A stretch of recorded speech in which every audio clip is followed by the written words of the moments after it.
بسم اللہ الرحمن الرحیم۔ عزیز طلباء السلام علیکم۔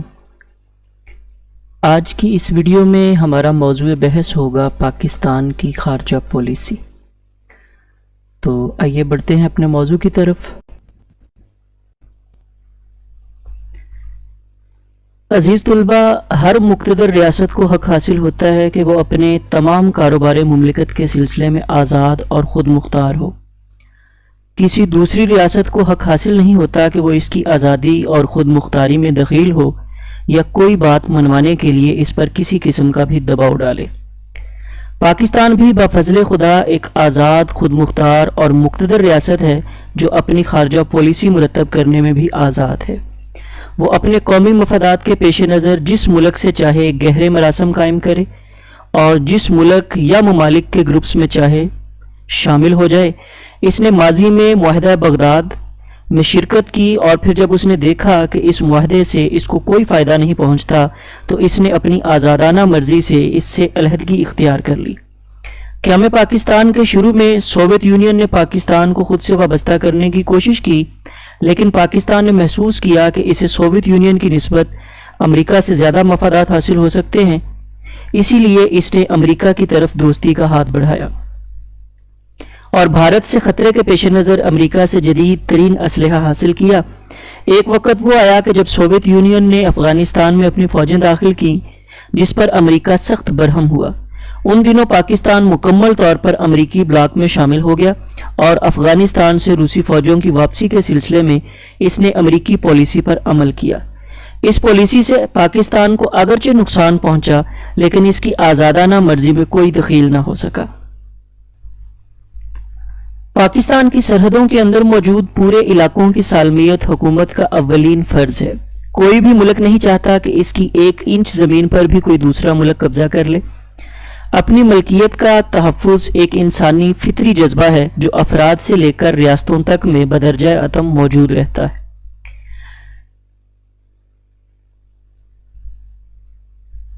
پاکستان ایک ایسی خارجہ پالیسی کا حامل ہے جس میں ملکی سالمیت کو ذرہ برابر گزند نہ پہنچے۔ وزیر اعظم پاکستان نواب زادہ لیاقت علی خان نے 1950 میں امریکی نیشنل پریس کلب سے خطاب کرتے ہوئے فرمایا تھا، پاکستان کی سالمیت ہماری پالیسی کے مقاصد میں سب سے پہلا مقصد ہے۔ ہماری مملکت کا قیام بڑی طویل جدوجہد کا ثمر ہے اور اسے حاصل کرنے کے لیے مسلمانان بر صغیر کو کئی مخالف قوتوں کا سامنا کرنا پڑا، جو پاکستان کے نظریے کو بے معنی قرار دیتی ہیں، حالانکہ یہ ہمارے لیے زندگی اور موت کا سوال تھا۔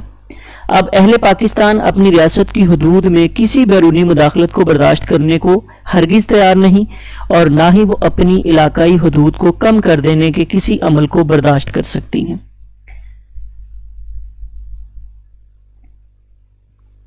اسلام سیاسی اور جغرافیائی سرحدوں کی بجائے نظریاتی سرحدوں کے تحفظ کا قائل ہے۔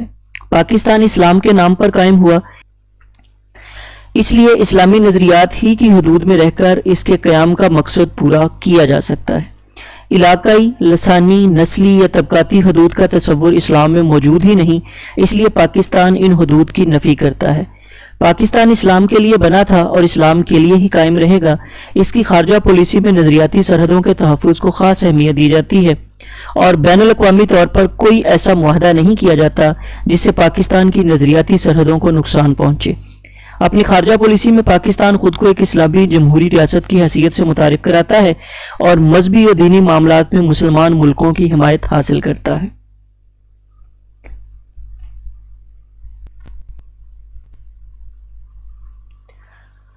مسلمان بحیثیت ایک قوم ایک الگ تشخص اور مذہبی اور قومی تہذیب و ثقافت کے علمبردار ہیں۔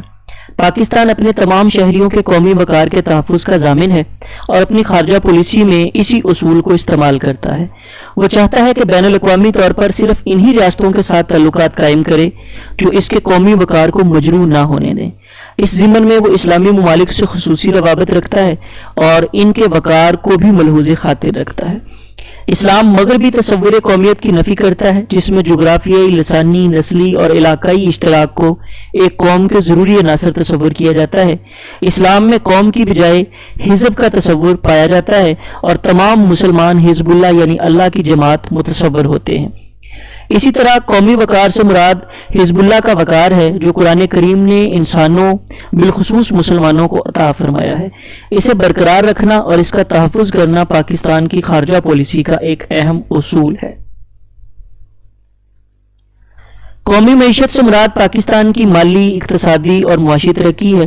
کوئی بھی قوم دنیا میں اس وقت تک ابھر کر سامنے نہیں آ سکتی اور نہ ہی اپنے آپ کو منوا سکتی ہے جب تک وہ معاشی اور اقتصادی طور پر مضبوط اور مستحکم نہ ہو۔ پاکستان اپنی خارجہ پالیسی میں قومی معیشت کے تحفظ کو ملحوظ خاطر رکھتا ہے۔ اس کا اہم مقصد ایسے ممالک سے تعلقات استوار کرنا ہے جو اس کی معاشی ترقی میں معاون ثابت ہوں۔ اس مقصد کے لیے وہ مختلف امیر ملکوں اور بین الاقوامی اداروں سے امداد اور قرضے حاصل کرتا ہے، جس کے بدلے میں اسے امداد یا قرض دینے والوں کے زیر اثر آنا پڑتا ہے۔ اگر پاکستانی قومی معیشت کے شعبے میں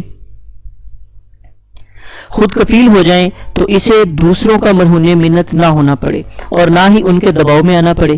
قومی معیشت کے تحفظ کا بہترین طریقہ بین الاقوامی تجارت ہے۔ اسے اشیاء درآمد کی بجائے اشیاء برآمد پر توجہ دینی چاہیے اور غیر ملکی منڈیوں کی بجائے خود عالمی منڈی کے طور پر ابھر کر سامنے آنا چاہیے۔ دنیا کا ایک اصول ہے کہ وہ اپنے کسی مطلب یا مفادات کے حصول کے لیے کسی سے تعلقات قائم کرتی ہے اور دوستی کا ہاتھ بڑھاتی ہے۔ اسی طرح ہر ریاست اپنے قومی مفادات کے حصول کے لیے بین الاقوامی تعلقات قائم کرتی ہے۔ اس ضمن میں ایک مشہور مقولہ ہے کہ بین الاقوامی تعلقات میں کوئی مستقل دوست یا کوئی مستقل دشمن نہیں ہوتا، صرف قومی مفادات ہی مستقل رہتے ہیں۔ ایک ریاست اپنے قومی مفادات کے لیے دوسری ریاست سے دوستی گانٹتی ہے۔ اگر اس کے قومی مفادات پورے ہوتے رہتے ہیں تو دونوں میں دوستانہ تعلقات قائم رہتے ہیں، اور جب کوئی قومی مفاد پورا ہوتا نظر نہ آئے تو یہ دوستی ٹوٹ جاتی ہے۔ مثال کے طور پر پاکستان معاہدہ بغداد میں ایک فریق کی حیثیت سے شامل ہوا، لیکن جب اسے اس معاہدے سے کوئی فائدہ نہ پہنچا تو اس نے اس سے علیحدگی اختیار کر لی۔ آہستہ آہستہ دوسرے فریقین بھی ایک ایک کر کے اس سے علیحدہ ہونے لگے، کیونکہ اس معاہدے سے انہیں بھی کوئی قومی مفاد حاصل ہوتا نظر نہیں آ رہا تھا۔ دیکھ لیجئے، تمام بین الاقوامی قومی معاہدات میں کوئی نہ کوئی قومی مفاد مضمر ہے۔ یہ الگ بات ہے کہ ان میں سے ترقی یافتہ رکن ممالک کا مفاد زیادہ ہوتا ہے اور ترقی پذیر ممالک یعنی پسماندہ ممالک ان کے ہاتھوں میں محض ایک کٹ پتلی کی طرح ناچنے پر مجبور ہوتے ہیں۔ بہرحال قومی مفاد ہمیشہ دو طرفہ ہوتا ہے۔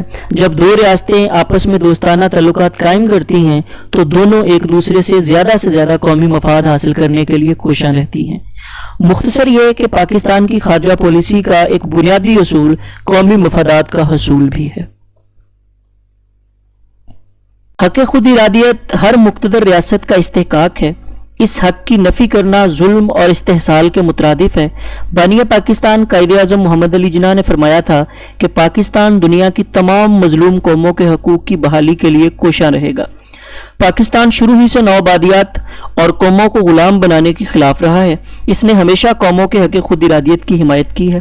اس نے ایشیا، افریقہ اور جنوبی امریکہ میں محکوم قوموں کے حق خود ارادیت کی جد و جہد میں ان کا ساتھ دیا۔ اس نے تحریک آزادی فلسطین، کشمیریوں کی جد و جہد آزادی، زمبابوے، ایریٹریا، موزمبیق، ترک کیرس اور کمبوچیا وغیرہ کی تحریک آزادی اور حصول حق خود ارادیت کے سلسلے میں ہمیشہ ان کی حمایت کی۔ پاکستان کی خارجہ پالیسی کا بنیادی مقصد یہی ہے کہ دنیا میں کہیں بھی کوئی قوم اپنے حق خود ارادیت کے حصول سے محروم نہ رہے، وہ ہمیشہ اس کی حمایت کرتا ہے۔ ہر ملک اور ہر قوم کے اپنے اپنے قومی مسائل ہوتے ہیں جنہیں حل کرنے کے لیے وہ خود پر انحصار کرتی ہے، بلکہ بین الاقوامی طور پر ایسے دوست بھی تلاش کرتی ہے جو اس کے قومی مسائل کے حل میں اس کے معاون ثابت ہوں۔ قیام پاکستان کے بعد پاکستان کے بے شمار قومی مسائل تھے، مثلا مہاجرین کی آبادکاری، پاک بھارت اثاثوں کی تقسیم، سرحد کا تعین، مسئلہ کشمیر، پانی کی تقسیم کا مسئلہ اور دیگر اندرونی اور بیرونی مسائل تھے جو آہستہ آہستہ بفضل خدا حل ہو گئے، لیکن مسئلہ کشمیر مسلسل پاکستان کے لیے درد سر رہا۔ اس ضمن میں پاکستان نے اپنی حمایت حاصل کرنے کے لیے دنیا کے بیشتر ممالک کو اپنا ہمنوا بنایا۔ یہ مسئلہ ابھی تک اقوام متحدہ میں چل رہا ہے۔ پرویز مشرف کے دور میں بھی بہت سے قومی مسائل پیدا ہو چکے ہیں، جن میں سے اہم مسئلہ امریکہ کی پاکستان میں مداخلت ہے۔ موجودہ حکومت کا فرض ہے کہ وہ اپنے قومی مسائل حل کرنے کے لیے غیر ملکی مداخلت پر احتجاج کرے اور کسی بھی ملک کا دباؤ قبول نہ کرتے ہوئے اپنے قومی مسائل کو خود حل کرے۔ پاکستان کی خارجہ پالیسی کا ایک بنیادی اصول جارحیت کی مخالفت ہے۔ جارحیت اور استحصال جہاں بھی ہو اور جس شکل میں بھی ہو، پاکستان کی خارجہ پالیسی اس کی بھرپور مخالفت کرتی ہے۔ پاکستان ایک مسلمان ملک ہے اور اسلام پر یقین رکھتا ہے۔ اسلام ہر قسم کے جبر و تشدد کو سخت ناپسند کرتا ہے، اس لیے بحیثیت مسلمان ملک پاکستان کا موقف جارحیت اور استحصال کی تمام تر صورتوں کو ختم کرنا، معاملات دنیا میں کچھ دو اور کچھ لو کا اصول مروج ہے۔ اگر ایک ملک کسی دوسرے ملک سے کوئی چیز یا مفاد حاصل کرتا ہے تو اس کے بارے میں وہ دوسرے ملک کو کچھ دیتا بھی ہے۔ پاکستان کی خارجہ پالیسی میں بھی یہی اصول ملحوظ خاطر رکھا جاتا ہے۔ ماضی میں پاکستان روس کے مقابلے میں امریکہ کی طرف جھک گیا، لیکن امریکہ نے پاکستان سے مفادات حاصل تو کیے لیکن اس کے بدلے میں کبھی کچھ نہ دیا۔ اس نے دونوں پاک بھارت جنگوں میں پاکستان کی کوئی حمایت نہ کی اور نہ مدد کی۔ پاکستان نے امریکہ سے F-16 خریدنے کے لیے سودا کیا اور بیشتر رقم بھی ادا کر دی، لیکن امریکہ پاکستان کو یہ طیارے فراہم کرنے سے ٹال مٹول کرتا رہا۔ پھر پاکستان نے اپنا موقف تبدیل کر لیا اور دنیا کی 3 بڑی طاقتوں امریکہ، روس اور چین سے یکساں تعلقات قائم رکھنے کا فیصلہ کیا اور کسی ایک سے بھی مکمل وابستگی اختیار کرنے کی پالیسی کو ترک کر دیا۔